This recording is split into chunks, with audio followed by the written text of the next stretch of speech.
Berjumpa lagi dengan saya. Nah, pada kali ini saya akan mencoba membahas tentang materi gelombang bunyi. Oke, kita lihat di pendahuluan. Nah, gelombang bunyi itu tergolong gelombang mekanik karena membutuhkan medium. Jadi istilah gelombang mekanik itu adalah gelombang yang membutuhkan medium dalam proses perambatannya. Yang tidak membutuhkan medium itu adalah gelombang elektromagnetik. Gelombang bunyi tergolong gelombang longitudinal. Nah, ini dia dibedakan berdasarkan apa? Berdasarkan arah getar dan arah rambatannya. Nah, karena gelombangnya bergetar searah dengan rambatan, maka dalam hal ini dia akan membentuk yang namanya rapatan dan renggangan. Oke, jadi ini dia polanya adalah ada rapatan dan renggangan. Nah, kalau yang kita bahas kemarin di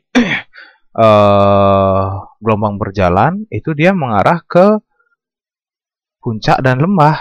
Itu dia bentuk polanya. Kalau di sini dia adalah rapatan dan renggangan. Nah, kalau kita perhatikan di sini, klasifikasi gelombang bunyi berdasarkan frekuensinya itu terdiri dari yang pertama ada infrasonik, kemudian kedua ada audiosonik, dan yang ketiga adalah ultrasonik. Dalam hal ini, ini yang diklasifikasikanlah berdasarkan suara yang mampu didengar oleh manusia. Jadi dasar dari pengklasifikasiannya adalah kemampuan manusia untuk mendengar. Manusia itu bisa mendengar bunyi yang memiliki frekuensi antara 20 Hz sampai dengan 20.000 Hz. Dan audiosonik ini adalah suara atau bunyi yang bisa didengar oleh manusia. Ini adalah dapat didengar manusia.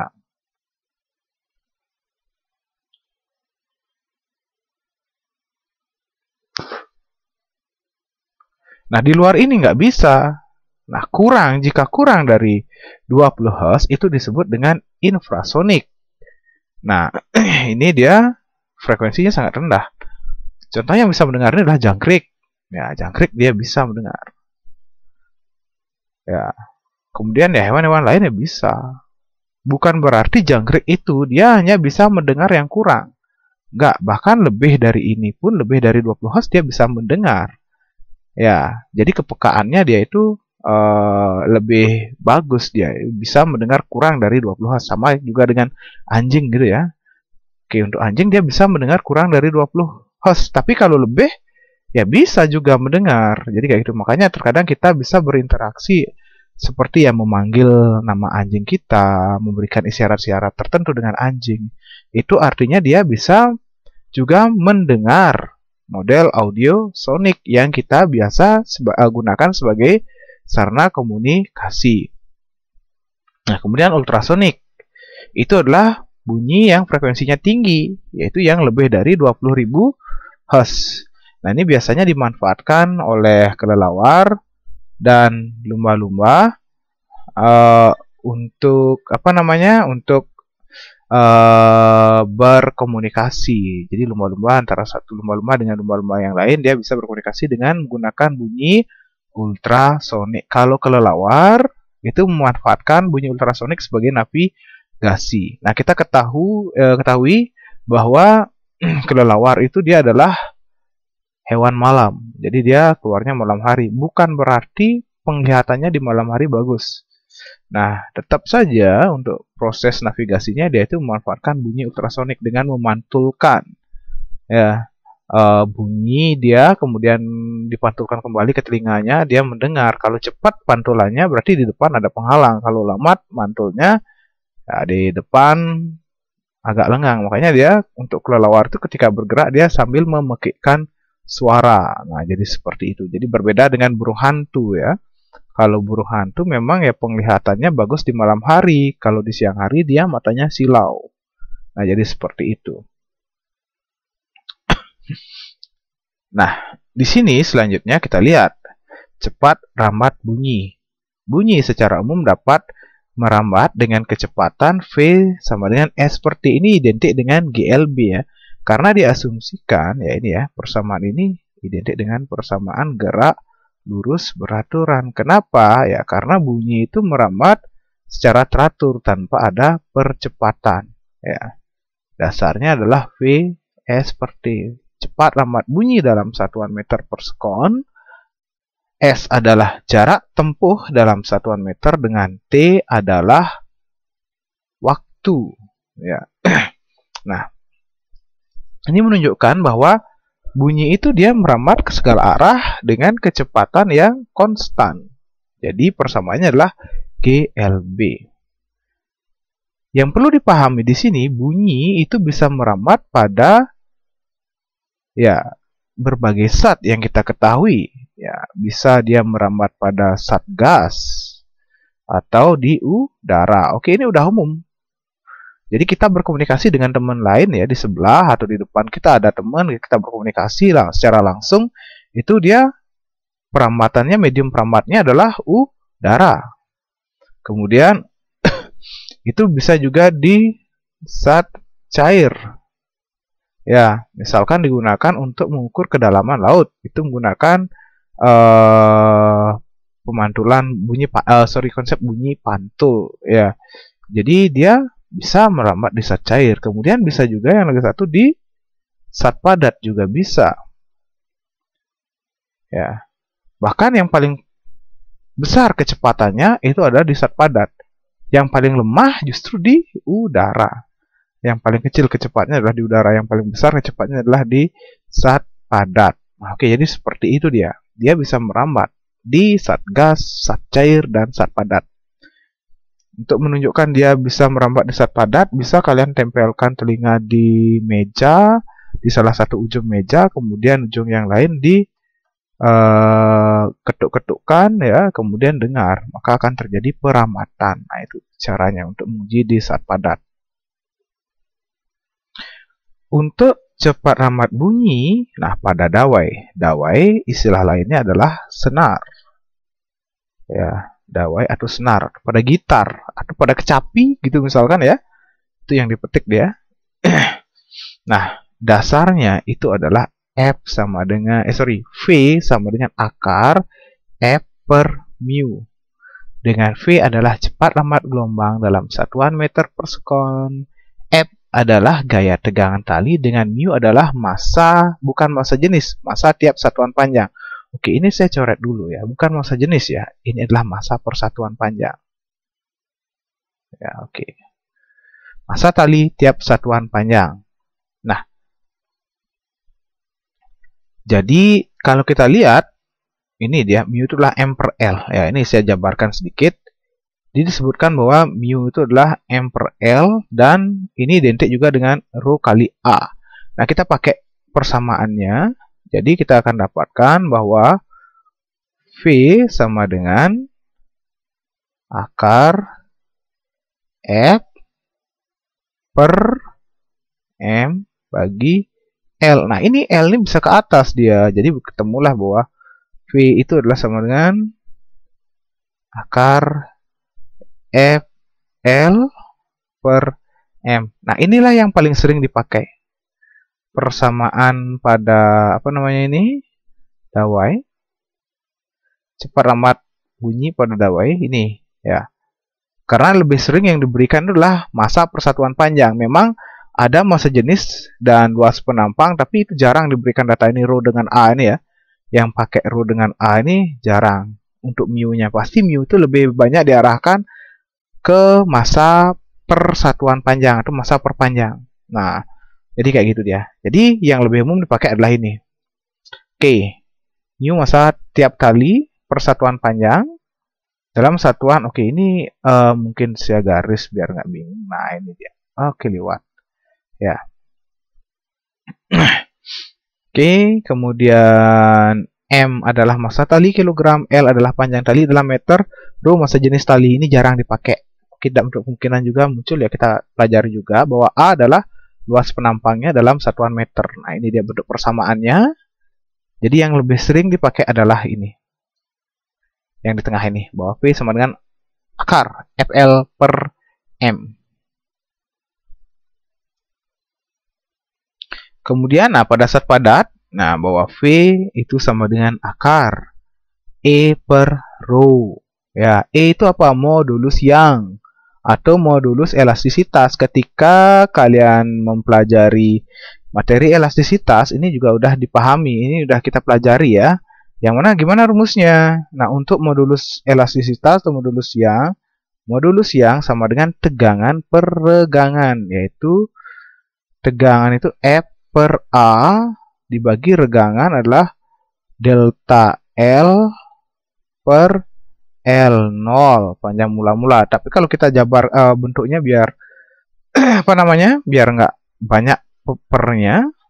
Jadi akan menjadi F dikali L0 per A dikali delta L. Inilah rumus untuk modulus elastisitas. Ya, terkadang diberikan seperti ini. Dengan Rho adalah massa jenis benda dalam satuan kilogram per meter kubik. Itu adalah untuk di zat padat. Nah, kalau secepat lambat bunyi pada zat cair, itu bentuknya hampir sama, cuma diganti B. E-nya diganti dengan B. Di mana B adalah modulus bulk. Biasanya dalam soal udah langsung disebutkan modulus bulknya sekian, gitu. Jadi kita bisa langsung pakai data modulus bulk yang diberikan. Dengan Rho adalah massa jenis zat cair dalam satuan kilogram per meter kubik. Cepat lambat bunyi pada gas, V sama dengan akar, nah ini gamma. Ini ya, seperti huruf Y ini gamma. Gamma dalam bentuk huruf kapital memang seperti huruf Y. Jadi V sama dengan akar gamma RT per MR. Ya, gamma adalah tetapan Laplace. Nah, ini diberikan dalam soal R adalah tetapan gas ideal 8,3. Boleh juga 8,314. Itu detailnya ya. Jadi R ya, kalau lengkapnya sekali dia adalah 8,314 Joule per mol Kelvin. Dengan T adalah suhu mutlak. Nah, suhu mutlak dalam Kelvin. Caranya gimana? Ya, kalau kita memiliki dalam derajat Celcius ingin mengubah ke Kelvin, ya tinggal ditambahkan 273. Dengan MR adalah massa molekul relatif. Itu dia dalam satuan kilogram per mol. Itu yang kita pakai.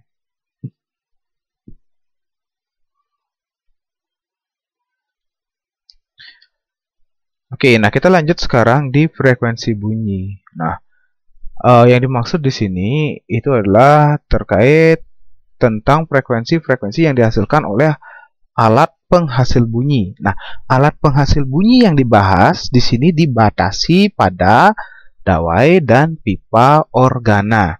Nah, untuk pertemuan pertama ini ya, yang saya bahas hanya pada dawai saja. Nanti selanjutnya kita akan mengarah di pipa organa. Nah, pertama kita tinjau ada resonansi. Resonansi itu adalah ikut bergetarnya suatu benda karena adanya benda lain yang bergetar. Akibat apa? Kesamaan frekuensi. Jadi ketika ada benda yang memiliki frekuensi sama dengan benda lain, nah jika benda lain itu bergetar, maka benda utama juga akan bergetar. Dengan catatan frekuensinya adalah sama. Nah, selanjutnya frekuensi nada dapat dihasilkan dengan menggunakan dawai atau pipa organa. Dawai contohnya adalah pada senar gitar, pipa organa contohnya pada seruling. Organa, ya organa ini mungkin yang lebih banyak dipakai di gereja-gereja ketika mengiringi nyanyian-nyanyian rohani yang ada di gereja. Jadi seperti itu organa. Ya, dawai itu dia selain gitar ada di piano. Ya, piano itu menggunakan dawai. Ingat piano ya, bukan keyboard. Ya, keyboard itu dia lebih mengarah ke yang bersifat elektriknya. Nah, di sini yang kita tinjau adalah yang pianonya. Yang memang dia menggunakan dawai. Kemudian ada juga kecapi, nah itu menggunakan dawai.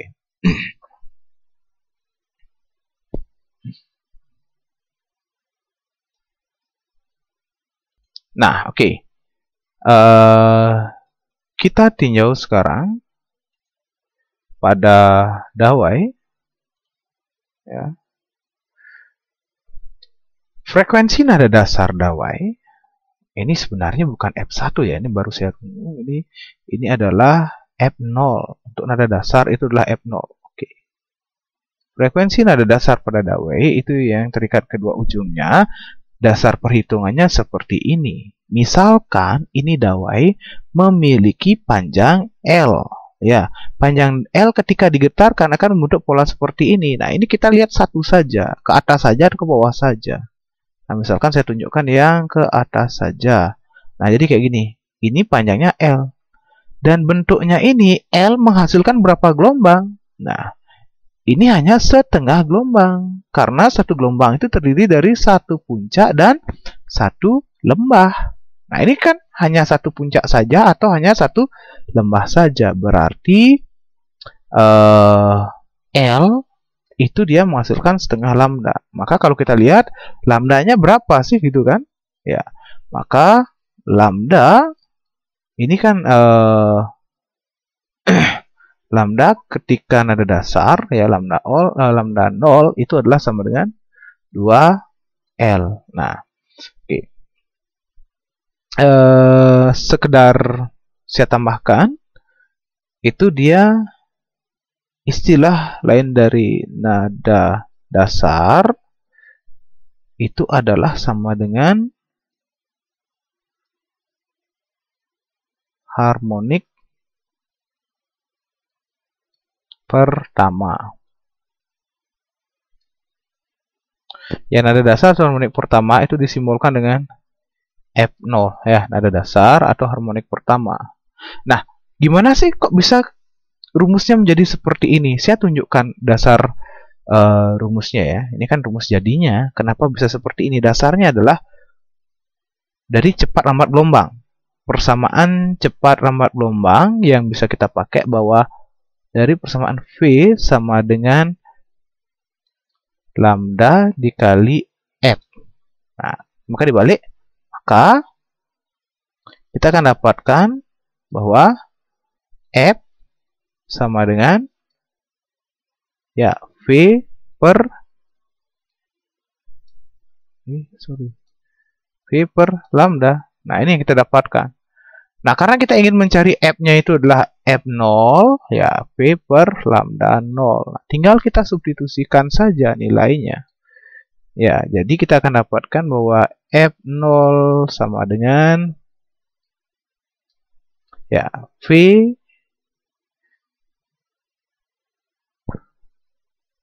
ya, per lambda 0-nya yang ini 2L. Nah, tadi kita udah bahas bahwa cepat lambat bunyi di dawai itu adalah sama dengan F per rho A atau FL per M. Nah, saya akan lebih sering menggunakan FL per M. Ya, jadi kayak gitu. Jadi V-nya kita ganti. Jadi F0 sama dengan 1 per 2L kita kali V1 kali V gitu kan. 1 kali V kan V. Nah, V-nya kita ganti dengan akar FL per M. Nah, jadi kayak gitu dia. Inilah rumus untuk nada dasar. Oke, jadi kayak gitu.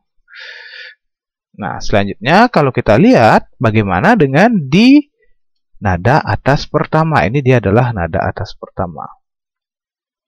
Nada atas pertama. Nada atas pertama disebut juga dengan harmonik kedua. Atau disimbolkan dengan F1. Nada atas pertama itu F1 disimbolkan. Nah, jadi seperti itu.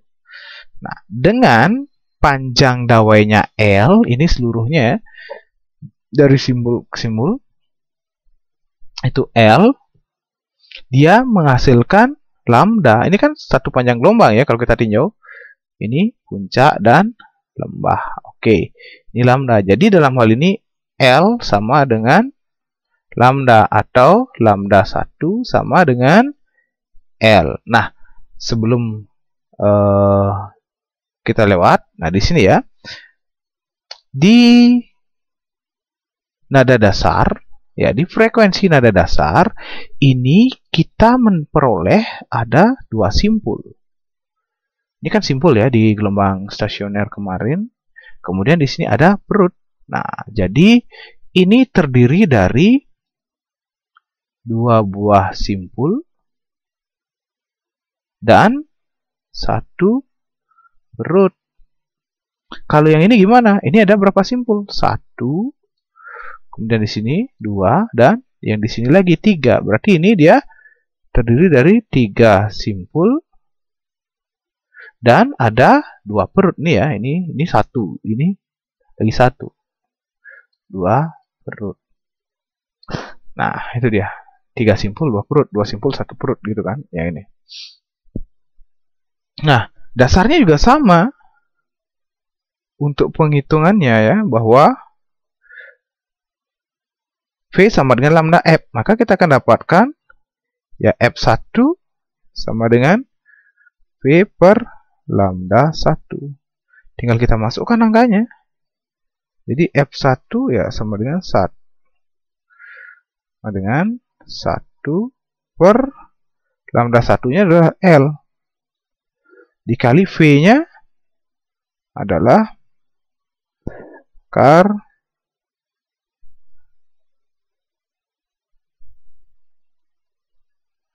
akar FL per M. Nah, ini yang kita dapatkan ya.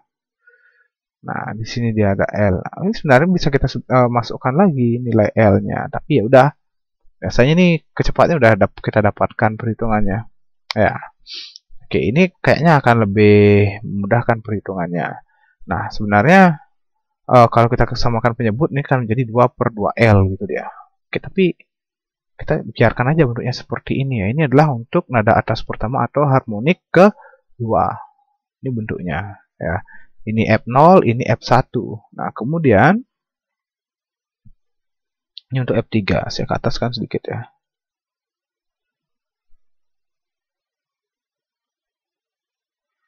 Oke, kita lihat untuk F3. Nah, untuk F3 ini dia posisinya di sini ya. Ini adalah nada atas kedua. Oke, ini dia adalah nada atas kedua. Ada atas kedua. Oke, sorry ya, bukan F3 tapi F2 ya. Disebut juga dengan harmonik yang ketiga. Harmonik ketiga. Atau disimbolkan dengan F2. Karena dia dimulainya dari F0, F1, dan F2, begitu seterusnya. Nah, ini kalau kita lihat menghasilkan berapa simpul? Ini ada 4 simpul. 1, 2, 3, 4. Ini dia adalah terdiri dari 4 simpul. Dan ada 3 perut. 3 perut. Ada 4 simpul ditambah dengan 3 perut.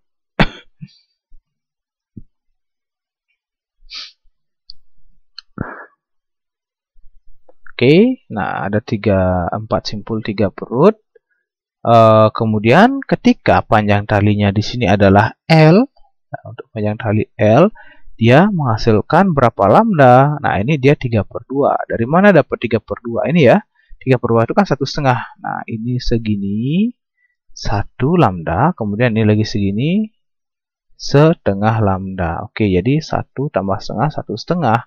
Itulah 3/2 L. Jadi L sama dengan 3/2 lambda. Maka lambda untuk nada atas kedua itu adalah sama dengan 2/3L. Itu dia lambdanya. Maka kalau kita hitung, gimana polanya? Nah, polanya F2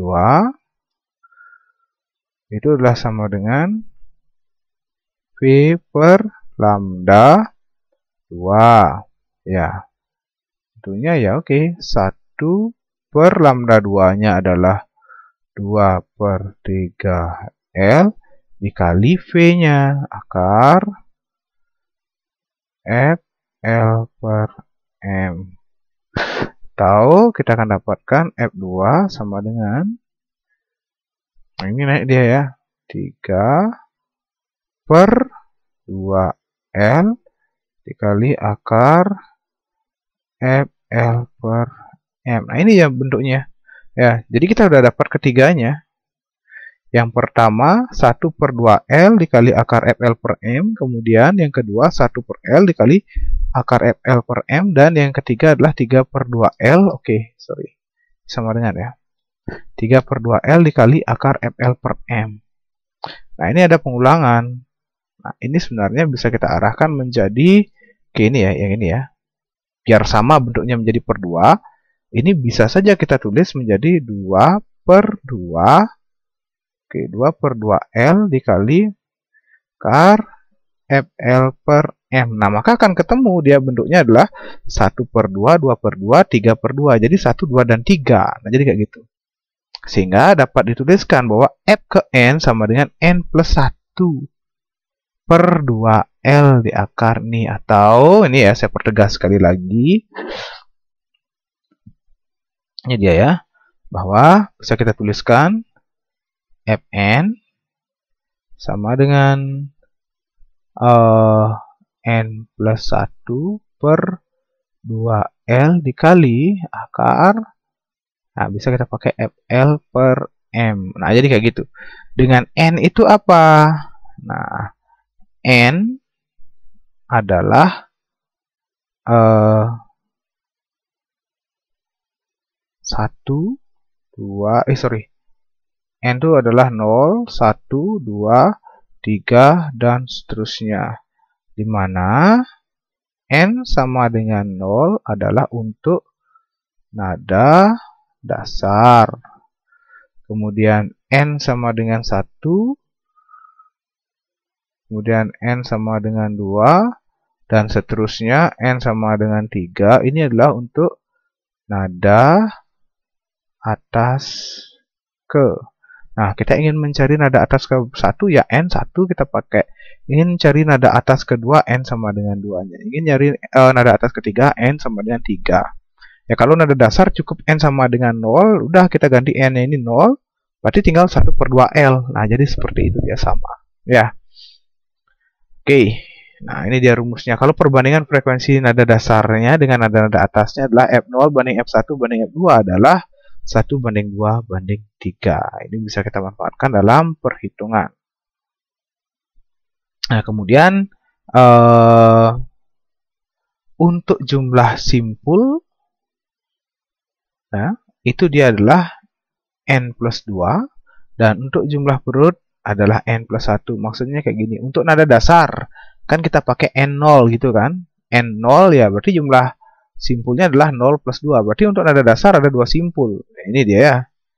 Ini kita lihat nada dasar ada 2 simpul, ada 1 perut. Karena rumusnya ini N plus 2 dan N plus 1. Begitu seterusnya. Kalau nada atas pertama, jadi N-nya kita pakai 1. Nah, oke, itu tentang materinya. Oke, nah sekian dulu video materi dari saya untuk pipa organa. Akan kita bahas berikutnya. Namun sebelum itu mungkin di video berikutnya akan saya berikan latihan soal tentang materi ini ya, tentang bunyi sampai di dawai. Oke, selamat belajar.